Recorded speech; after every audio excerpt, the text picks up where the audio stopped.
Hello guys, welcome back my video តាស៊ីឥឡូវថ្ងៃនេះខ្ញុំប្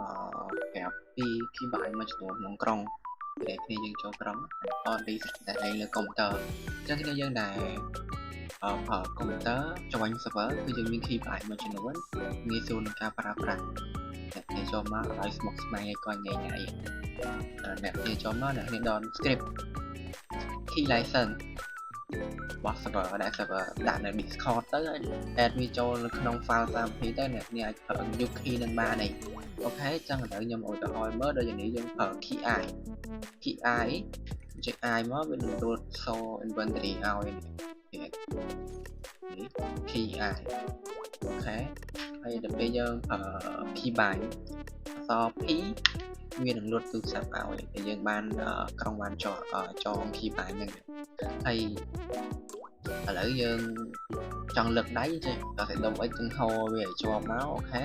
វានឹងលើកដៃមកហើយបន្តមកទៀតយើងចង់និយាយចម្ងាយចិត្តចម្ងាយឆ្ងាយយើងអាចប្រើសេដុំសេបាន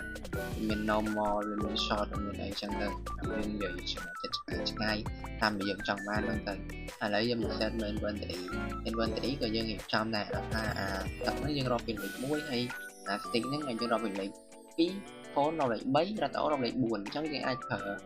ជា key bind លេខ1លេខ2លេខ3លេខ4បានឥឡូវថាខ្ញុំប្រើលេខ1អញ្ចឹងទៅអូខេវានឹងយកទឹកហើយដោយសារវានៅក្នុង inventory ហ្នឹងវានៅលេខក្បាលជាមួយគេហើយលេខ2នេះគឺជា station បាយអញ្ចឹងយើងយកហើយលេខ3នេះគឺជាទូរស័ព្ទអូខេអាហ្នឹងគឺវាងាយស្រួលដែលយើង set វានៅក្នុង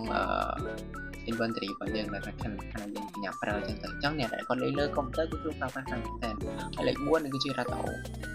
អ្នកគ្នាអាច set តាមនឹងបានគឺវាស្រួលហើយខ្ញុំនឹង set function key មួយចំនួនទៀតចូលជា key ស្រាប់លីហើយថ្នោះហើយអីចឹងដែរតែមាន key ជាច្រើនទាំង set up គាត់ថាឡើយយើង set up ទៅសម្រាប់យើងនឹងបើក server អាចបានថាវាចិត្តដល់ពេលដែរវាអាចតុងអាទិត្យហ្នឹងឬក៏ចាននេះនឹងយើងអាច start server នេះជា map ហើយយើងថ្ងៃទិញយើងអាចset វាដាក់ក្នុង key bind យើងលេខ4តែសំខាន់អញ្ចឹងអ្នកដែលគាត់លេងលើកុំព្យូទ័រគឺស្រួលប្រើប្រាស់តាមតែលេខទូរស័ព្ទក៏មានការបបាក់ទីទួយអាចថាវាបបាក់គួរសមដែរព្រោះយើងត្រូវចុចដុំ N ដើម្បីចូល general ហើយចុចចូល inventory តែបើអ្នកលេងលើកុំព្យូទ័រគឺចុច I មួយទេគឺវានឹង open ឲ្យយកមកជើងគឺវាស្រួលតែហើយយើងអាច set key bind set ទីចូលបន្ថែមមកទៀតពេលតែក្រុង set up របស់មួយចំនួនដែលសំខាន់ចឹងគឺវាស្រួលអត់បបាក់ក៏វែងឆ្ងាយច្រើនទេអញ្ចឹងវីដេអូខ្ញុំមានតែប៉ុណ្ណឹងឯងgoodbye see you next time bye bye